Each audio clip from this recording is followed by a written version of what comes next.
Like when you actually are sitting down, without the busyness of going out in the world, and you think about your life, what's important? And is this the life I want? And, it takes a lot of courage to break out. The other thing that came out of the pandemic was when it comes to who you are, it's like, who are your friends? And that phrase, your fair weather friends, who's there in good times, but they're not there in times of trouble and times of need. And I think it really showed and highlighted the different people in your life and who showed up. Everybody has their own style of reaching out and connecting and doing things to give somebody a lift. There's no right or wrong. It's the one that you do, but you just have to actually do it. It's an action step. So good to see you. You too. And especially to see you like one-on-one and not like with a myriad of 1,000 other people on Zoom, which is usually where we connected in the past, right? That is true. Oh my goodness. That is true. Well, I'm anxious to catch up. This is a personal opportunity for me, and then obviously to share some of your insights and introspection over what you've been delving into the last couple of years, that's kind of heavy on my heart and a lot of people. So this will be good. This is going to be very good, and I appreciate the opportunity. Well, I appreciate the opportunity. I think it's always important to start with gratitude, and in fact, also end with gratitude. Encapsulate it. Yes. And I've always appreciated you, and I'm thrilled to be here today. Well, thank you for doing this. Thank you. One of the things I didn't know in your little bio description, you produced the Olympics. Now, tell me about that. What does that mean? It says you produced the Olympics. Okay, so you know how you have dreams in your life? So I was actually a young girl watching the Olympics with my dad, and the president of the Olympics only gets to say, let the games begin. That's all he gets to say. Nothing special, right? Or they have the president or prime minister of the country say it. Yeah. And I remember seeing that, and I thought, I want to help run the Olympics, not be an athlete. I mean, I was a gymnast, I was a runner, but I wanted to help put it on, because it gave me this sense of the whole world comes together. They come together. Yes, they're competing, but they're coming together, bringing their best of their best. Siltius, Altius, Fortius. It's this whole connection of higher, stronger, faster. And I thought, okay, I want to do that. And the only way that I could do it was, at the time and the age that I was come to Los Angeles and work for the Los Angeles Olympics. The truth is, I came in 83.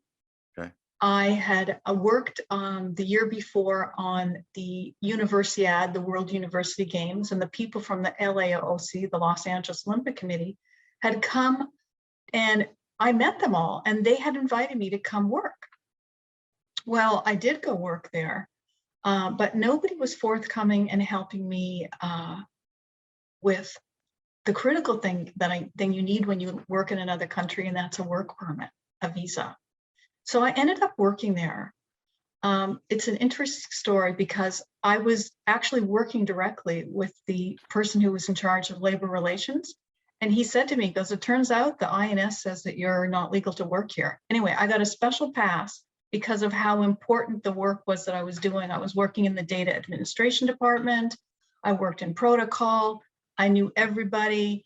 I had 175 VIP hosts and hostesses reporting directly to me, and they were each assigned to the heads of state of all of the different countries. So I had a very critical job, and I never thought that this job was like anything special to me. I just knew that I had the skill set to make it happen. And I was also the person that if something needed to happen, just go ask Sherry, she'll figure it out. And so I helped put on that Olympics. Of course, it was Peter Uberoth and his genius that really made it exciting. And it was the first time that the Olympics actually came in the black, because he used a lot of marketing and a lot of really interesting strategies to make that. And it was truly one of the most exciting highlights, but it was a dream that I had when I was a kid. I'm going to go work at the Olympics. So that's what brought me to California. I love that story. I'm glad we got to get that out today, because it was one that I was not familiar with.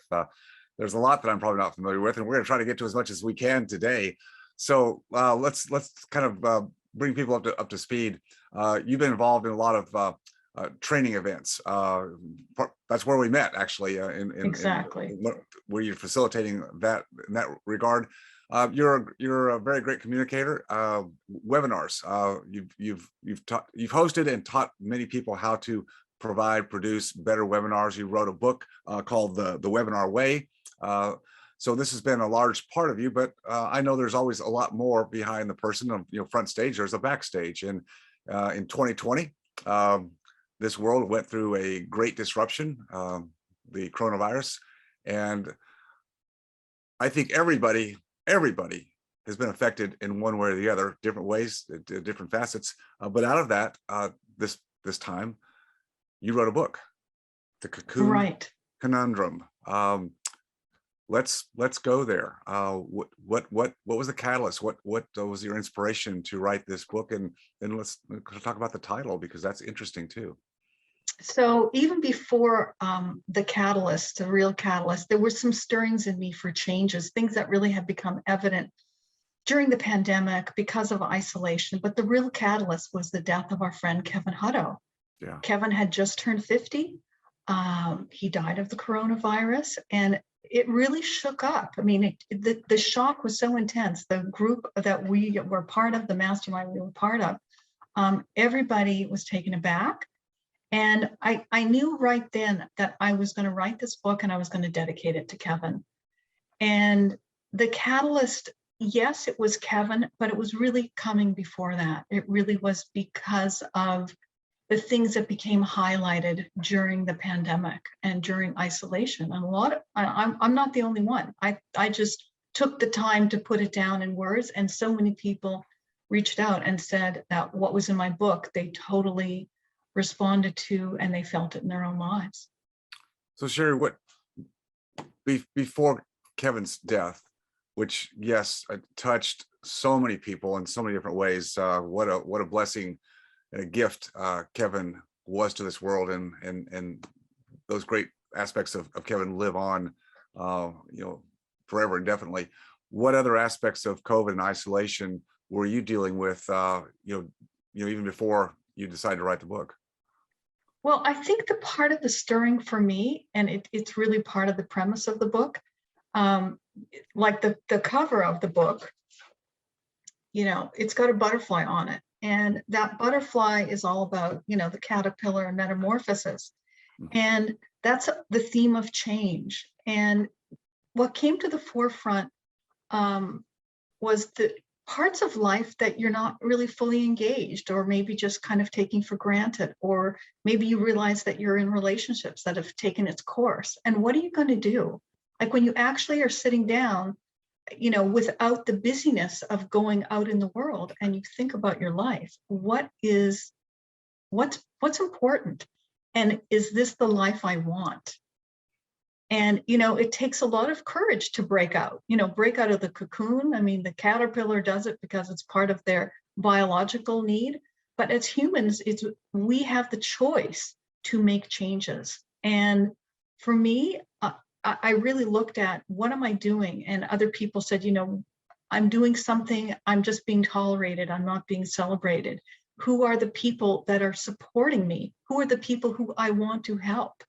And when you tap into your true nature, I think the pandemic really made people look at who am I? What do I want to do? I've seen people, move, change, not just change jobs, but move cities, go to different parts of the world, make amends with people who they've been fighting with, in that way. The fixing up the things that are wrong and moving into the new, and also taking a chance. Not even sure what, they can see 2 steps ahead, they can't see 10 steps ahead. Right. And the people who always are looking for security and realize there is none, and to just take the step. And the other thing that came out of the pandemic was, when it comes to who you are, it's like, who are your friends?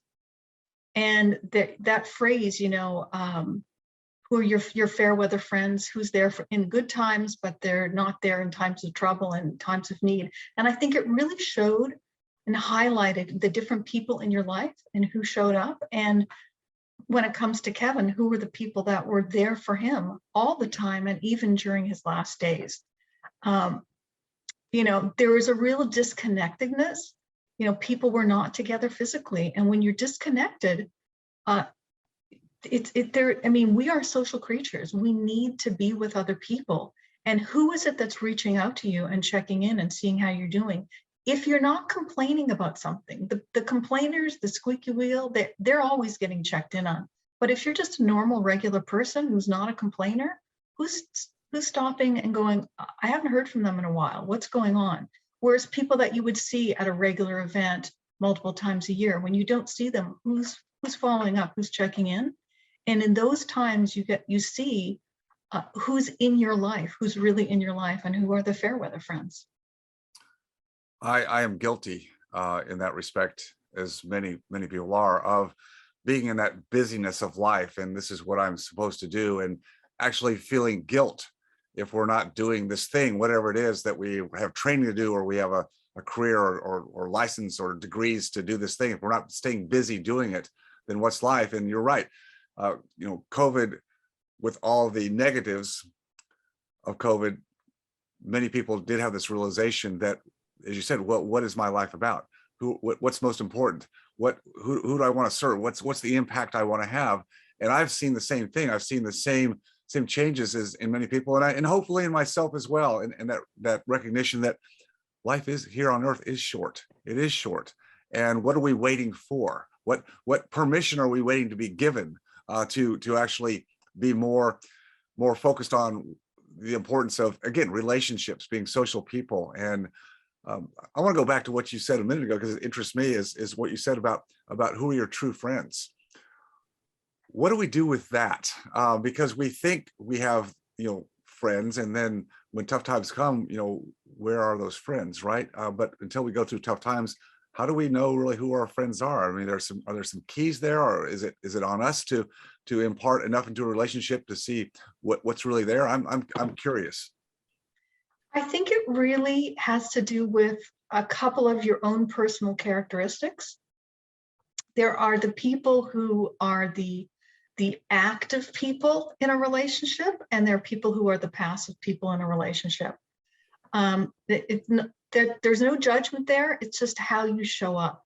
So there's always the person who's the cruise director, who's the let's get people together, let's call. Those people, they seem very active. And then there are people that just, okay, they're going along. And what happens when that person who's like not connecting anymore? It's typically, you'll find that the passive person will be reaching out and checking in on the active person because they haven't heard from them. It's really, part of your personality, how you show up. I'm the type of person, I still, in this day and age, 2022, I still send physical cards in the mail. I write personal notes. I do it in business and whatever. I mean, one of my daughters told me, she said, you need to have stock in the post office because you buy more stamps than anybody I know. And sometimes you're too busy to make all the phone calls, but getting something in the mail that you decide to sit down at 10 o'clock at night, you think about the person, too late to call because they're on the other side of the planet, but you pop something in the mail and it gives them a lift. So everybody has their own style of reaching out and connecting and doing things to give somebody a lift. And you just have to, there's no right or wrong. It's the one that you do, but you just have to actually do it. It's an action step. Very much, very much. In your book, Sherry, the Cocoon Conundrum, there's two parts. There's the Odyssey and the Liberation. Where does our dear friend Kevin fit into that aspect? Well, Kevin is mainly in the first part of the book, in the Odyssey, and that's where the letters are. I asked friends to actually write a letter to Kevin, and most people were thrilled to do it, and they were so heartfelt. When I got these letters and I read them before putting them in the book, I mean, tears were just coming down my face because they were so full of love and appreciation for Kevin. And almost everyone talked about how much Kevin loved his family, how his family were number one. And I know this personally, his wife, his 3 children, always in his conversation. And of course, Kevin was a jokester. He was a storyteller. I mean, he was somebody who, people were gathering around him, listening. And this came out in the stories that were in the first part of the book.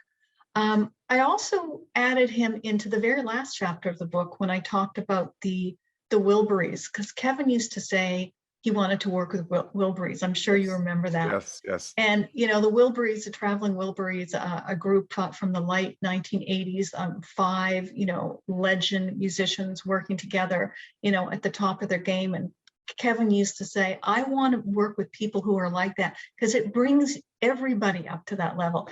As each person improves, the next person comes up as well.